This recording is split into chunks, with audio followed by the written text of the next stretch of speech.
A gente abre o Você Bonita de hoje com uma pauta que eu acho que não podia ser diferente, não tinha como ser outro tema. Convidamos mais uma vez ela que é cirurgiã do aparelho digestivo, doutora Aline Kusumoto. Bem-vinda. Tudo bem, doutora? Tudo bem? Pois é, toda vez que você está aqui, chegam perguntas a respeito da síndrome do intestino irritável. Que bom, vamos aproveitar hoje. Assunto muito bom, né, da sua especialidade. Então, pensamos, precisamos dar aí um foco para o assunto e realmente cuidar, porque agora que o pessoal está mais em casa e com emoções exacerbadas, essa síndrome pode estar sendo queixa de muita gente. Eu vou sentar aqui do seu lado e vocês mandem perguntinha, porque estamos ao vivo no @Você Bonita TV. E eu começo já te perguntando o seguinte: o que é considerado, então, o diagnóstico da síndrome do intestino irritável? Como é que a gente chega nele? Porque a gente sabe que não é tão simples assim, né? Bem-vinda. Não é tão simples. E quando o paciente chega no consultório do coloproctologista ou do gastro, o paciente geralmente é aquele paciente que já procurou uma série de médicos e fala: doutora, não tem nada dos meus exames e ninguém sabe o que eu tenho, mas eu tenho alguma coisa. Então, o distúrbio a síndrome do intestino irritável, ele é um distúrbio funcional crônico do intestino, né? Então, o que é isso? A gente não sabe por que a fisiopatologia ela não é muito bem explicada, mas você começa a ter estímulos ou dessensibilização na hora da digestão. Tá. Então, um distúrbio que acomete desde a boca até o ânus, tá? Ela pode estar relacionada com ou não alteração do hábito intestinal. Então, você tem a síndrome do intestino irritável, que ele está associado à diarreia, a síndrome do intestino irritável, que ele está associado à constipação. Você tem a forma mista e você tem a forma de síndrome do intestino irritável que não tem relação com alteração intestinal, com alteração das fezes, né? Tá. Basicamente, o paciente tem dor, muitas vezes distensão abdominal. Então, doutora, mas eu já comi uma coisa simples, coisas do dia a dia, minha barriga parece que eu tô grávida. Mas a dor, ela é o principal. E aí você pode ter essa alteração ou não da consistência das fezes, né? Tá. Pode ter presença de muco e você tem fatores também, sintomas que são extraintestinais. Então, você pode ter dificuldade de digestão, dor de estômago, sensação que comeu muito, mesmo tendo comido um pouquinho. É um distúrbio de difícil diagnóstico porque acaba sendo um diagnóstico de exclusão. Então, para você chegar nesse diagnóstico, você fez endoscopia, que deu normal, ultrassom, que deu normal, ecoendoscopia normal, colonoscopia. Então, acaba sendo, você precisa investigar mais para conseguir chegar a esse diagnóstico, apesar de ser um distúrbio comum. E acaba sendo uma questão até clínica, né? Sim. Muitas vezes, de conhecer esse paciente. Agora, interessante porque a gente pensa na síndrome do intestino irritável numa questão apenas intestinal, né? Mas você comentou que é algo que começa desde o início desta digestão, então não é só no intestino que pode acontecer, né, algo ligado ao distúrbio, ou manifestações e até queixas, o relato da dor, mas também queria entrar nessa questão ligada à parte emocional. Sempre quando eu leio a respeito do intestino irritável, existem aí algumas, não sei se pode dizer comprovações científicas, porque é muito difícil falar de comprovações científicas ligadas à questão das emoções, mas sempre relacionam, então, as pessoas que têm uma ansiedade maior, as pessoas que têm um estresse também maior, que pode estar relacionado com o gatilho da síndrome. Isso é verdade? Vocês comprovam na prática? Sim, isso é verdade, né? A síndrome, ela acontece, né, em pacientes que começam geralmente essa fase adulta da vida, né? Então, crianças não têm, é muito difícil. E ela está associada assim. Você consegue associar pacientes que têm, por exemplo, ansiedade ou depressão, que esses pacientes que têm esse tipo de alteração, eles acabam tendo uma tendência maior a desenvolver a síndrome do intestino irritável. Então, tem uma associação. A gente fala que a síndrome do intestino irritável, ela não é uma síndrome, ela é multifatorial. Então, você precisa de um psicólogo, porque muitas vezes é desencadeada por algum sentimento que você está tendo, alguma circunstância, então você precisa aprender a lidar com aquele momento para deixar de somatizar isso no seu organismo, né? A parte nutricional também, então não existe tratar a síndrome do intestino irritável só com medicação. O paciente ele tem que ter a consciência que é uma reeducação alimentar, uma reestruturação no estilo de vida. Exercício físico beneficia o paciente também, porque, como você disse, estresse, ansiedade, quando você pratica exercício físico, você acaba diminuindo, né, a incidência disso no seu organismo. Então, tem uma relação, sim. Direta. É interessante também que chega no consultório, muitas vezes, ai, doutora, eu tenho síndrome do intestino irritável. Como você sabe? Você fez exame? Não, o médico me falou. Porque quando eu fico nervosa, eu tenho diarreia. Mas você tem dor? Não. Então, as pessoas muitas vezes confundem uma diarreia psicogênica, que tem um fator de estresse por um motivo único ali, e dá já o diagnóstico de síndrome de intestino irritável, que não é verdade. Porque tem que vir acompanhado com a dor, então. O relato tem que ter dor, a queixa, né? Vamos colocar na tela, então, alguns sintomas. Vamos acompanhar os sintomas e a gente tem um vídeo interessante para mostrar para vocês. Olha lá.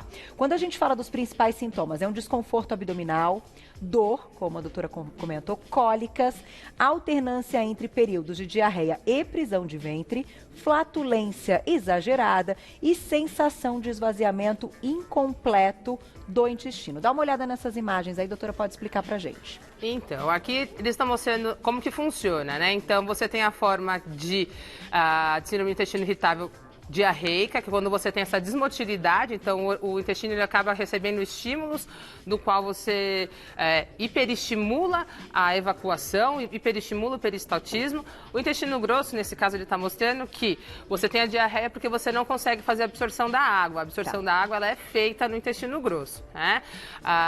E essa é a forma...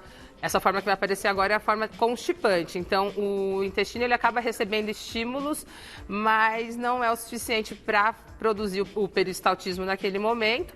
E aí você acaba ficando constipado, porque aquela água das fezes que estão ali, por ficar as fezes mais tempo dentro do intestino, ele acaba absorvendo mais, deixando o paciente constipado. Entendi. E o porquê da dor, assim, clara e característica da síndrome? A fisiopatologia, como eu falei, a fisiopatologia, ela você não tem uma explicação única para você falar, ó, é isso, isso, isso. É uma soma de multifatores mesmo que desencadeia, tá? A gente acaba usando antiespasmódico, então, que diminui essas contrações, na tentativa de diminuir a dor. Entendi. Para isso, porque pensando, gente, quem tem a síndrome do intestino irritável tem uma diminuição muito grande da qualidade de vida, né? Na fase aguda, sim. Especialmente o paciente, tanto o constipado quanto o que apresenta a diarreia, eles apresentam uma alteração de vida muito importante. Eu tenho um paciente meu, o seu Clóvis, eu até falei que ia comentar dele. Beijo pro seu Clóvis. Ele é um paciente que chegou em mim, ele tinha um diagnóstico de retocolite ulcerativa, então, assim, e a gente tratando, otimizando, com 2 anos de tratamento eu consegui chegar na síndrome do intestino irritável, porque... Ele tinha outra... Você pode ter mais de uma doença com ele associado. Outra coisa que também é comum, é o paciente já ter o diagnóstico, falar, eu tenho síndrome do intestino irritável, e você vai fazer pesquisa, ele tem alguma intolerância alimentar. Eu ia entrar nesse assunto. Eu acho até que... Vamos colocar já uma perguntinha do público, e aí a gente comenta da questão de glúten, lactose. Olha lá. Na tela, então, quem escreveu pra gente. Obrigada, Gustavo. Um beijo pra você. Fatores emocionais ou dietas restritivas podem piorar o quadro, então, de quadros gastrointestinais? Os fatores emocionais, sim, né? A dieta restritiva, ela acaba auxiliando. Então, hoje em dia, a gente, além de medicação, a parte da nutrição ela é muito importante. A gente tem um tipo de dieta que chama uma dieta baseada no Food Maps, que são alimentos que eles causam fermentação e eles têm... uma má absorção, então você demora muito para fazer a absorção. O que a gente faz com esses pacientes? A gente acaba encaminhando para o nutricionista e ele que vai vai fazer essa sequência desse food map. Então você acaba tirando alimentos como feijão, porque às vezes, mas eu comi feijão minha vida inteira, agora tá me dando? Porque agora você acabou desenvolvendo, né? E às vezes você pode confundir, sim. Por quê? Numa intolerância alimentar, você pode ter distensão abdominal, você pode ter diarreia. Então, por isso que acaba sendo um diagnóstico de exclusão. Porque se você for pegar doenças que podem, sintomas de doenças intestinais, você vai ver que a síndrome do intestino irritável, tem dor? Tem diarreia? Tem constipação? Tem. Aí, por isso, fechamos o diagnóstico. Mas, doutor, agora eu vou te fazer uma pergunta pensando assim. Pensando como as pessoas vão buscar ajuda, então, para voltarem a ter qualidade de vida. Qual a frequência que esses episódios e esses sintomas que a gente comentou tem que acontecer para também sugerir? Porque às vezes a pessoa, uma vez por semana ou em algum momento, comeu X coisa que para ela não cai bem, sabe? Então, tem como dizer isso, a questão da frequência das queixas? Então, os sintomas que a gente tinha falado, acho que acabou faltando alguns sintomas que a dor melhora após evacuação ou eliminação de flatos, tá? E geralmente a dor ela acontece após a ingesta de alguns alimentos, tá? Então, isso é primordial para a gente ter esses critérios. Como que a gente caracteriza, né? Então, são pelo menos 3 ou mais sintomas desses que a gente falou no mês, em pelo menos 3 meses, tá? Então, não precisa ser necessariamente todos os dias. E aí entra outros critérios, como o número de evacuações, se você teve mais de 3 evacuações diarreicas no dia, ou menos, ou se quanto tempo você está constipado, se tem presença de muco ou não. Perfeito. Mais perguntinha do público na tela, olha lá quem escreveu pra gente. Obrigada, Pri, um beijo. Minha mãe tem síndrome do intestino irritável, com diarreia, e melhorou muito retirando o açúcar da alimentação. Porém, ela ainda nota amarelamento das fezes. O que pode ser? Priscila, amarelamento das fezes ele é muito subjetivo, né? Então, de repente, eu não sei se já foi examinada essa parte de parasitose dela, se de repente a alimentação dela é uma alimentação mais rica em fibra e teve essa alteração na coloração. Então, na verdade, a gente vai ter que fazer uma pesquisa, mas um cocô um pouco mais amarelado não significa que é um cocô patológico. Então, a gente realmente tem que passar em consulta, fazer de repente um exame de fezes e uma avaliação mais concreta da qualidade das fezes. Podemos, então, colocar alguns alimentos que vocês tem já como praxe, assim, que esta pessoa precisa tirar para pelo menos tentar melhorar a qualidade de vida? A gente pede o glúten, né? Os laticínios no geral. Então, algumas fibras que são mais difíceis de digestão, como o feijão, couve de Bruxelas. E tem alguns casos de síndrome do intestino irritável, o café, o chocolate, né? Refrigerante. Ai, meu Deus. Pimenta? Alguns casos, sim. Só que é isso. Qual que é o problema da síndrome do intestino irritável? Ele é muito subjetivo. Então, de repente, eu tenho um paciente que ele só parou de sentir as dores depois que ele tirou o alho e a cebola. Então, assim... É individual. É muito individual e é cansativo porque você tem... É um grupo de alimentos que tem ali e você tem que fazer o teste. Então, hoje eu não vou comer feijão.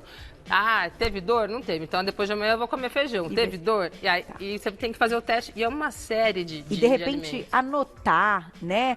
Porque às vezes a gente esquece. Então, acho que essa questão da anotação para você recorrer ali, depois dar uma olhada e falar, eu fiz, enfim, tirar foto. Acho que hoje a gente tem aí algumas alternativas também importantes. Mas vamos falar da questão, então, das intolerâncias e das alergias alimentares. Eu acho que mais parecido com alguns sintomas que a gente viu até de estufamento, ele vai mais ao encontro de intolerâncias do que alergias propriamente, né? Sim, as alergias geralmente a gente acaba descobrindo mais cedo, né? Então aí sim, as crianças, os adolescentes acabam sendo envolvidos. A intolerância não. É muito comum a gente desenvolver intolerância à lactose, né? Então por isso que a gente acaba tirando, 40% da população mundial tem intolerância à lactose. E acontece justamente nesse período da vida, quando você começa a ficar adulto. Então você tem que fazer. É um diagnóstico de exclusão. Então você vai ter que fazer um teste de tolerância à lactose. Que hoje a gente já consegue, né? Sim, com facilidade. No SUS você tem. Né? Só que não é só a lactose. Então tem a sacarose, você tem a frutose, que também pode desencadear a síndrome, os sintomas. Tem alguns. O glúten, tem alguns aspartames. Não é? De adoçantes. Isso, alguns adoçantes que eles também ajudam, favorecem a desencadear os sintomas. Olha só.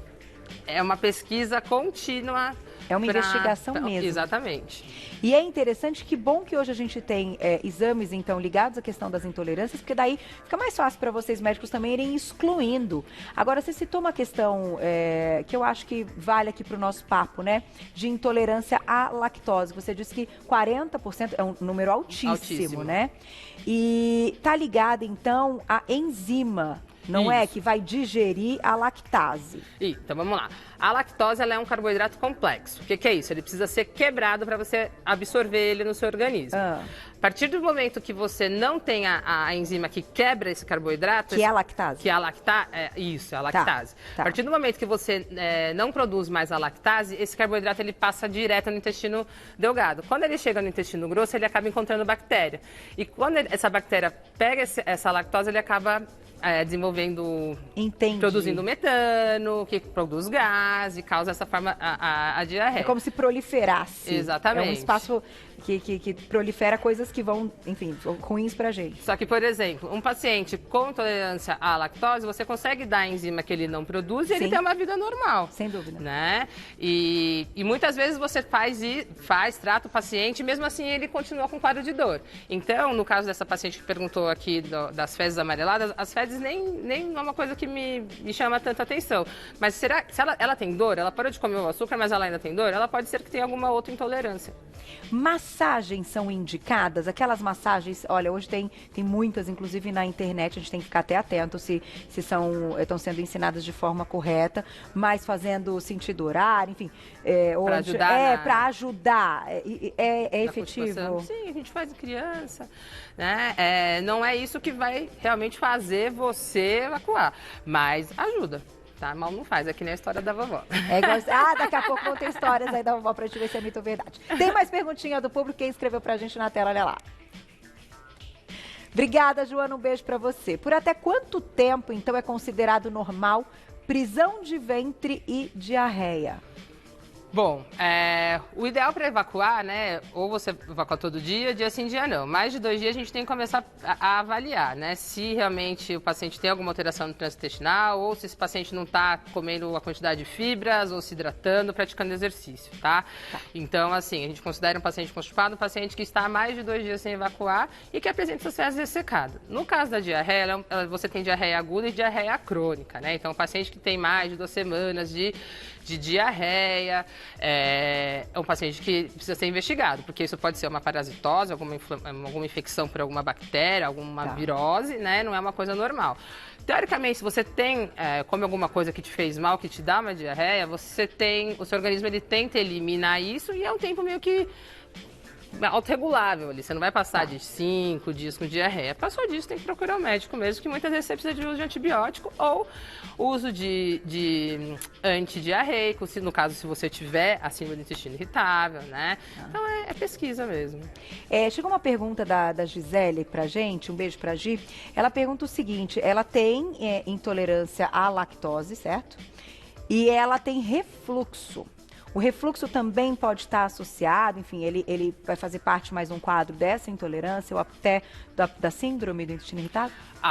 O refluxo pode sim fazer parte do síndrome do intestino irritável. Então, o que é fundamental? A endoscopia. Por quê? Às vezes o paciente ele tem sintoma de refluxo, mas ele não tem alteração na endoscopia. Então, ou na pH-metria, né, que são os exames mais específicos para a parte do refluxo. Então, se tiver tudo normal e ela tem esse refluxo, pode ser que seja causado pela síndrome do intestino irritável e não pela doença do refluxo. Ou ela pode ter 2 coisas no mesmo corpo. E aí precisa investigar e separar até as coisas. Doutora, eu vou encerrar com uma pergunta, aproveitando que você tocou no assunto de virose, né, e manifestações intestinais. Falando até do nosso momento atual do coronavírus, vocês já com todo este tempo que nós estamos vivendo, né, da pandemia, eu acho que a gente já tem resposta para muitas coisas. O relato de problemas intestinais, ele aumentou ou ainda é mais raro, né? ou enfim, não entra aí nos principais relatos e queixas das pessoas que estão com alguns sintomas por estarem contaminadas pelo Covid? Olha, o Covid é uma maravilha, né? Porque ele atinge todos os órgãos. Então você tem até lesão de pele, tá? Pois dermatites com... cutâneas, né? Exatamente. O paciente que chega hoje em dia no pronto-socorro, a gente acaba fazendo investigação sim. Por quê? Muitas vezes ele pode ter uma colite desencadeada por Covid, ou a gente fala de uns glândulos que a gente tem na região intestinal, que pode estar aumentado também, que é uma adenite, por conta do Covid. Tá. O mais comum são sintomas respiratórios, tá? Mas, pelo menos no hospital que eu trabalho, a gente está tendo como referência fazer pesquisa de tudo. Porque às vezes você vai operar... acontece. Sim. Às vezes chega um paciente com uma clínica do abdômen cirúrgico, você faz o exame e você vê que ele está inflamado pelo Covid, que não é cirúrgico. Então você pode simular. Eu fiz a pergunta, mas eu sei que você trabalha em hospital, para ter uma ideia assim do panorama, porque às vezes a gente fala pouco e são informações que né, a gente não presta muita atenção e que, poxa vida, pode ser uma queixa importante, sim, né? Sim. Então não podemos excluir também. Dor abdominal, que você tomou um Buscopan um dia e não cessou, precisa de ajuda médica. Tá aí, gente. Muito obrigada mais uma vez. Querida. Sempre um prazer tê-la aqui, cirurgião do aparelho digestivo, doutora Aline Kuzumoto. Vou deixar para vocês um Instagram, que é o @doutora, abreviado Aline Kuzumoto com K, tá? Tudo junto. E um WhatsApp de contato, que é o 991194532. 991194532. Vocês já encontram o trabalho da doutora. Muito obrigada e até a próxima. Gostou? Seguindo otimista. Amei, a doutora adora vir aqui. Obrigada. Até a próxima.